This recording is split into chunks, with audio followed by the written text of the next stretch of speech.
अरशद शरीफ की मौत एक अलमनाक मौत है कि जी एक वकूआ किस तरह हुआ और उसमें कौन कौन से सवालात जो आते हैं हम उन पे बहस करेंगे। एक बच्चा अगवा होता है और वो बच्चा अगवा होने के बाद वो सारा उसी की नाकाबंदी करके खड़े होते हैं।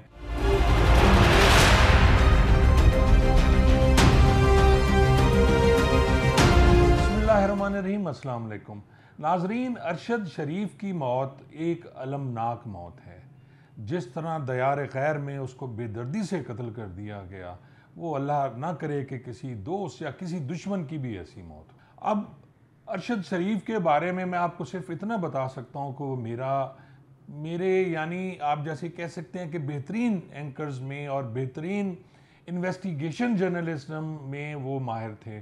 और उनकी जो रात 10 बजे उनका प्रोग्राम होता था वो मैं देखने के लिए बेताब होता था। उनमें ख़ास क्वालिटी थी कि जब भी वो कोई प्रोग्राम करते थे तो सबूतों के साथ वो प्रोग्राम होता था। स्क्रीन पे वो तमाम सबूत भी चल रहे होते थे और एक एक चीज़ जो वो समझा रहे होते थे वो एक आम आदमी की समझ में भी आ रहा होता था।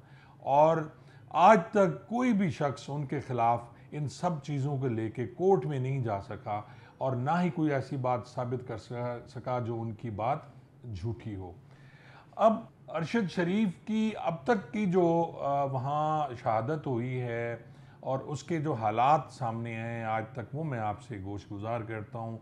शुरू में तो जैसे आपको पता है कि बहुत सी खबरें आईं कि वो जराइम पेशा लोगों के साथ जा रहे थे। फिर ये है कि जी उनको किसी क्रॉस फायर में कुछ लोगों का आपस में फायरिंग हो रही थी, उसमें से कोई फायर लग गया। लेकिन जब उनकी तस्वीर मैंने देखी जो वायरल हुई, जब उनके सर में वो गोली लगी हुई है और जिस तरह उनकी आंख सूजी हुई है और जिस तरह खून बिखरा हुआ है, वो यकीन जाने मेरा दिल कांप के रह गया। लेकिन ऐसी लाशें देख के यकीन जाने कि पहले मुझे कोई ऐसा नहीं होता था, लेकिन अभी देख के ये लाश देख के मुझे बहुत ज़्यादा सदमा हुआ। और अब आज हम इसको देखते हैं एक पुलिस ऑफिसर के लिहाज से कि जी एक वकूआ किस तरह हुआ और उसमें कौन कौन से सवालात जो आते हैं हम उन पे बहस करेंगे। सबसे पहले हम आ जाते हैं नाजरीन कि जी वो गाड़ी कौन सी थी। जो पुलिस है, कीनिया की पुलिस, वो ये कह रही है कि जी एक बच्चा अगवा होता है और वो बच्चा अगवा होने के बाद वो सारा उसी की नाकाबंदी करके खड़े होते हैं और एक गाड़ी आती है सफ़ेद कलर की और उसका नंबर है जी KDG 200M। अब इसको वो रोकने की कोशिश करते हैं और वो गाड़ी नहीं रुकती और वो ड्राइवर जो है गाड़ी भगा के ले जाता है और उसके बाद ये उस पर फायर कर देते हैं। अब मुझे नहीं समझ आ रही कि यहाँ उस पर फायर क्यों किया गया। अब जो गाड़ी जिसमें वो बच्चा अगवा हुआ है उसका नंबर था जी KDG 700F। अब इतना फ़र्क है, यानी 200M है, वो 700F है, लेकिन उसको नहीं देखा गया। हालांकि जहाँ नाकाबंदी थी वहाँ लाइट भी होगी और डेफिनेटली एम अंधेरे में कोई नहीं खड़ा होगा। अब अगली बात आ जाती है कि जब गाड़ी रोकी गई तो उस पर फायर क्यों किया गया। क्या गाड़ी को रुकने का किसी ने कहा? क्या गाड़ी को रुकने का किसी ने हुक्म दिया? तो मेरे ख्याल में ऐसी कोई बात नहीं हुई। अब दूसरा पॉइंट नाजरीन इसमें आ जाता है कि पुलिस ने फायर क्यों किया जबकि गाड़ी में से किसी ने फायर नहीं किया था।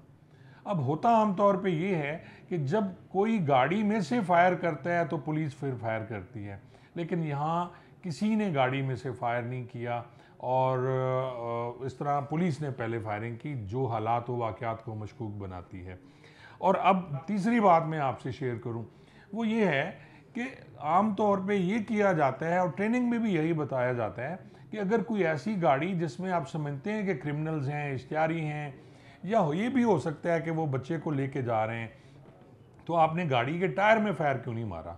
होना तो ये चाहिए कि गाड़ी के टायर में आपको फायर मारना चाहिए ताकि गाड़ी रुक जाए और आप उसे काबू कर लें। लेकिन उसमें ये तो नहीं होता ना कि आप सीधे फायर करें और वो फायर किसी के सर में या किसी जिस्म में लगे। अब चौथी बात नाज़रीन इसमें ये है कि क्या फायर वो ड्राइवर साइड पे क्यों नहीं मारे गए। आम तौर पे होता यह है कि अगर बहुत ज़रूरी हो गया है, आपने फायर करना भी है, तो आप ड्राइवर साइड वाली पे फायर करेंगे ताकि ड्राइवर को वो फायर लगे, ड्राइवर को हिट हो और गाड़ी रुक जाए। लेकिन ये इस केस में ये हुआ है कि ये फायर जो है साथ वाली सीट पे बैठे हुए अरशद शरीफ को लगे हैं, ना कि उस ड्राइवर को, और ड्राइवर जो खुर्रम है वो बिल्कुल इसमें बच गए हैं। अब पांचवी बात नाज़रीन इसमें ये कि पुलिस को जब मालूम था कि जिस मशकूक गाड़ी को वो रोक रहे हैं और जिसके शुबह में ये सारी नाकाबंदी की जा रही थी कि एक बच्चे को अगवा किया गया और वो बच्चे को लेके गाड़ी निकली जिसका नंबर 700F है, तो क्या पुलिस इतनी अंधी थी? उसे ये भी पता है कि इस मशकूक गाड़ी में बच्चा हो सकता है, इसके बावजूद भी उन्होंने सीधे फायर किए और वो उससे अगर खुदा ना खास्ता कोई बच्चा भी जो अगवा हुआ है वो गाड़ी ये होती तो उस बच्चे को भी फायर लग सकते थे। तो ये सारी बातें एक तफ्तीशी पुलिस ऑफिसर होने के नाते मैंने आपसे डिस्कस की कि ये वो सारे सवालात हैं जो अभी तक किसी ने नहीं उठाए, बल्कि हमारी हुकूमत पाकिस्तान को ये सारे सवालात उठाने चाहिए। और आप देख लें कि गवर्नमेंट लेवल पे हुकूमत पाकिस्तान की तरफ से कोई एहतजाज नहीं किया गया, कोई इस वाक़े की मजम्मत नहीं की गई, बल्कि सिर्फ उनसे ये रिक्वेस्ट की गई है कि जी लाश हमें किसी तरह वापस कर दें। यानी एक ऐसा सानया, एक ऐसा वाक़या जिसमें हमारे मुल्क के बेहतरीन सहाफ़ी की शहादत हुई और हमारी गवर्नमेंट ने किसी ने एहतजाज नहीं किया। और वो एहतजाज करती क्यों? नाज़रीन मैं आपको बताता हूँ कि उन्होंने एहतजाज क्यों नहीं किया। होता ये है कि जब अरशद शरीफ यहाँ से भागता है अपनी जान बचा के, उसको घेरा डाल लिया जाता है, उसके खिलाफ 26 मुकदमा दर्ज होते हैं मुख्तलिफ पूरे पाकिस्तान में। और ये बात उनके जो एडवोकेट हैं वो बता रहे हैं, इसकी कुछ विजुअल क्लिप्स भी हैं पड़ी हुई सोशल मीडिया पे, और वो कह रहे हैं कि अरशद शरीफ के ख़िलाफ़ जब मुकदमात हुए तो हम लोग ने हाई कोर्ट इस्लामाबाद में गए और हमने कहा कि सर हम कहाँ कहाँ अपनी बेलें कराएं, अगर हम इस्लामाबाद से बाहर निकलेंगे तो हम मारे जाएंगे। और फिर वही हुआ नाजरीन के जैसे वो इस्लामाबाद से निकला अरशद शरीफ मारा गया। वो यहाँ से जाता है दुबई के जो ऑफिशियल्स हैं वो जाते हैं अरशद शरीफ के पास और उसे कहते हैं कि जी आप के बारे में खदशात हैं, कुछ तहफ़्फ़ुज़ात हैं हमारे, आप दुबई छोड़ दें या पाकिस्तान चले जाएं, लेकिन हम आपको एक मौका देते हैं कि आप 48 घंटे में दुबई छोड़ दें। अब अरशद शरीफ के पास और कुछ भी नहीं था कि वो क्या करता। नाजरीन पाकिस्तानी पासपोर्ट जो है ग्रीन पासपोर्ट है, बहुत कम इस पासपोर्ट में वीज़े अराइवल पे लगते हैं। तो कीनिया एक ऐसा मुल्क है या श्रीलंका ऐसा मुल्क है जिस पे आप अराइवल पे अपना वीज़ा लगवा सकते हैं ग्रीन पासपोर्ट पे। तो उसके बाद होता ये है कि अरशद शरीफ जो है वो कीनिया चला जाता है और वहाँ उसके साथ ये हादसा हो जाता है। अब ये खबरें भी हैं, मैं देख रहा था एक विजुअल क्लिप मैंने देखा जिसमें एक सहाफ़ी जो है वो सवाल कर रहा है वज़ारत ख़ारजा अमेरिका की जो वज़ीर ख़ारजा के सेक्रेटरी हैं उनसे सवाल कर रहा है कि अरशद शरीफ ने अमेरिका के लिए भी अप्लाई किया था, और उस सवाल के जवाब में वो जो वहाँ के उनके अफसर हैं वो कह रहे हैं कि जी वो इंडिविजुअल का केस था, हमें नहीं पता क्या है, लेकिन हम मजम्मत करते हैं इसकी और कीनिया गवर्नमेंट से कहते हैं इसकी तहकीकात की जाए आज़ादाना। अब यहाँ कुछ लोग ये भी कह रहे हैं कि जी अरशद शरीफ यूके में गया और यूके से फिर कीनिया चला गया, लेकिन इस बात की तस्दीक नहीं हुई, बल्कि उनके जो लायर हैं जो उनका सारा केस देख रहे थे उनका एक इंटरव्यू मैंने देखा, उसमें भी वो कह रहे हैं कि ये यूके नहीं गए, ये क्योंकि इनके पास वीज़ा ही नहीं था यूके का, बरतानिया का, और ये यहाँ से कीनिया गए और कीनिया में इनके साथ ये हादसा हो गया।